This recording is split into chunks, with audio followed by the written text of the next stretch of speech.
Hello everyone and welcome back to the channel. Today we're diving into one of the biggest corporate battles in India, that is Tata Sons versus Cyrus Mistry 2020. This is not just a boardroom conflict, it's a legal battle that redefined corporate governance in India.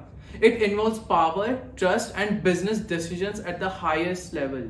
Let's break it down. Now let's introduce the key players. The first player is the Tata Sons, the parent company behind TCS, Tata Motors and Tata Steel. Founded in 1868 by Jamshedji Tata. It is one of the biggest conglomerates in India. Other side there is Cyrus Mistry, the heir to the Shapoorji Pallonji group, who owned 18% stake in Tata Sons.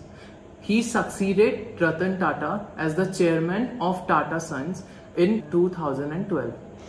Before getting into the case, let's first understand the hierarchy of these corporate courts. The first one is the special courts. If you are not satisfied by their decision, you have to apply to National Company Law Tribunal.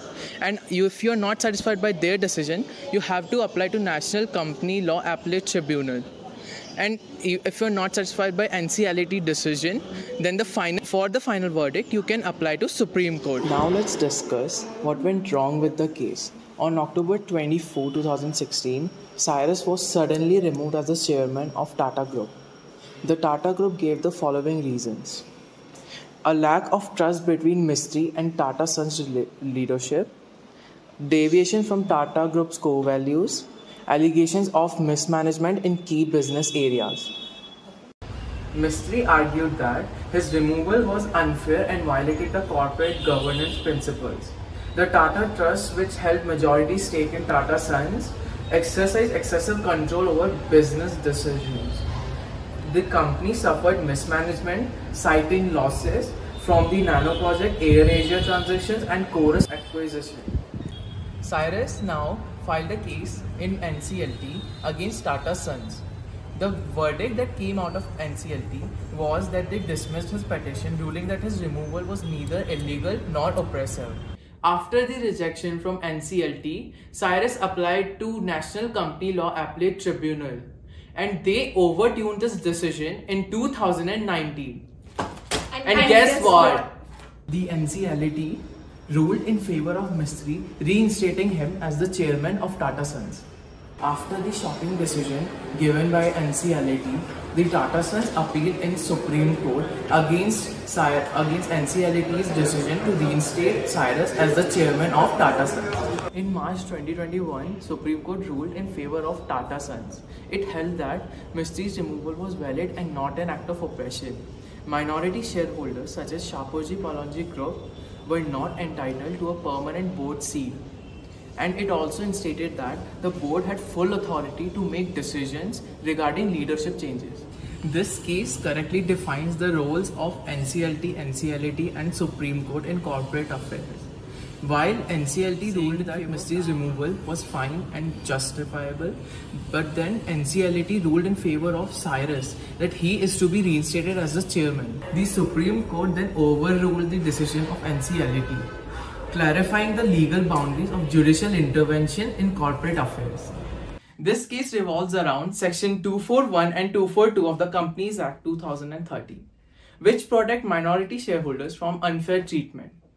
Mistry alleged that his removal was oppressive and against the interest of minority shareholders. The Supreme Court then ruled that removal from directorship does not amount to oppression, clarifying the legal interpretation of such sections. Now let's discuss what are minority shareholders. Minority shareholders are investors who have less than 50% shares in the company and do not have a controlling power over the board. They are at a disadvantage compared to majority shareholders who can influence company's policies, board appointments and strategic decisions. Let's discuss how it relates to the Tata Sons versus Cyrus Mistry case. The Shapoorji Pallonji Group, who owned 18% stake in Tata Sons, was a minority shareholder. They claimed that Tata Sons, who are a majority shareholder, mainly in Tata Trust, oppressed them by unfairly removing Cyrus Mistry as chairman. The Supreme Court ruled that minority shareholders do not have an automatic right to board representation in a private company like Tata Sons. This case also discusses about independent directors. They are the board members who do not have direct ties with the company or majority shareholders. Their role is to provide unbiased oversight, ensure ethical governance, and protect shareholder interests.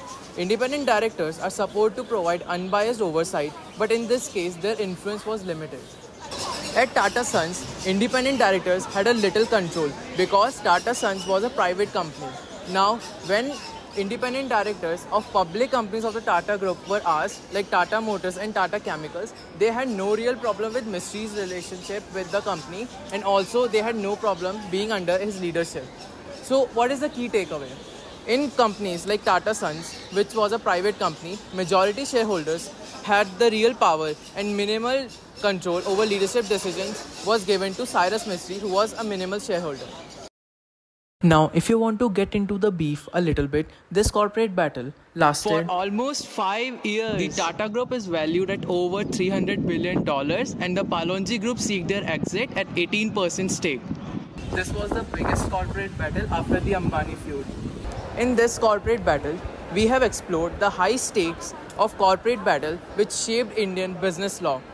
We discussed the corporate tribunals matter, the NCLT, NCLT and the Supreme Court, the operation and management which discussed about the rights of minority shareholders, the role of independent directors in a company, and also how majority shareholders exercise their control over minority control. In this case, what do you think? Was Mistry's removal justifiable or Tata Sons overstepped a little bit? Drop your comments and let me know. Thank you and we'll meet again.